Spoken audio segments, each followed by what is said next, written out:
Polavaram diaphragm వాళ్ళు దెబ్బతింటే government of India ఒక ఎక్స్పర్ట్ కమిటీ వేశారు. వేరే దేశాల నుంచి పిలిపించి అమెరికా, కెనడా ఆ దేశాల్లో ఉండే ఎక్స్పర్ట్స్ పిలిపించి ఒపీనియన్ తీసుకున్నారు.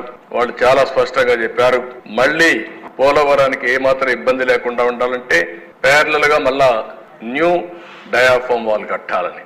ఒరిజినల్ గా డయాఫామ్ వాల్ కట్టింది 446 కోట్లు.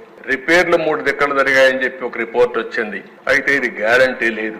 వాళ్ళు రికమెండ్ చేసింది గోదావరి ఒకేసారి 50 లక్షల క్యూసిక్స్ ఆఫ్ వాటర్ ఓసారి వచ్చే అవకాశం ఉంది. పెద్దగా వస్తే పీక్ పీరియడ్ లో దీనికి డిజైన్ చేసింది 50 లక్షల క్యూసిక్స్ ఆఫ్ వాటర్. మనం అందరం మాట్లాడుకుంటున్నాం 3 గేజెస్ చైనాలో ప్రపంచంలోనే పెద్ద ప్రాజెక్ట్ అని.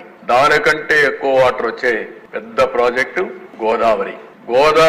అలాంటి గోదావరిలో గాని ప్రమాదం వస్తే మళ్ళా చాలా ఇబ్బందులు వస్తాయనే ఉద్దేశంతోనే ఏ మాత్రం రిస్క్ తీసుకోకూడదనే ఉద్దేశంతో 990 కోట్ల రూపాయలు ఖర్చు పెట్టి న్యూ డయాఫామ్ వాల్ కన్స్ట్రక్ట్ చేసే పరిస్థితికి వచ్చాం. అదే నిన్న రికమెండ్ చేశాం కేబినెట్ లో. అంటే ఒక దుర్మార్గమైన పాలన వచ్చుంటే ఇవన్నీ ఉంటే బాగుంటాయి, కానీ ఇనే ఓపిక లేదా ఉండే 10 మందికి కూడా. ఈ రోజు మనం గుర్తుపెట్టుకోవాలి, ఒక దుర్మార్గమైన పాలన వల్ల 466 కోట్ల రూపాయలతో అయిపోయిన ప్రాజెక్ట్ ని ఈ రోజు 990 కోట్ల రూపాయలు ఖర్చు పెట్టే పరిస్థితికి వచ్చింది. కాలయాపన 221కి అయిపోయే ప్రాజెక్టు 2027-28కి పోస్ట్ పోన్ అయ్యే పరిస్థితి వచ్చింది.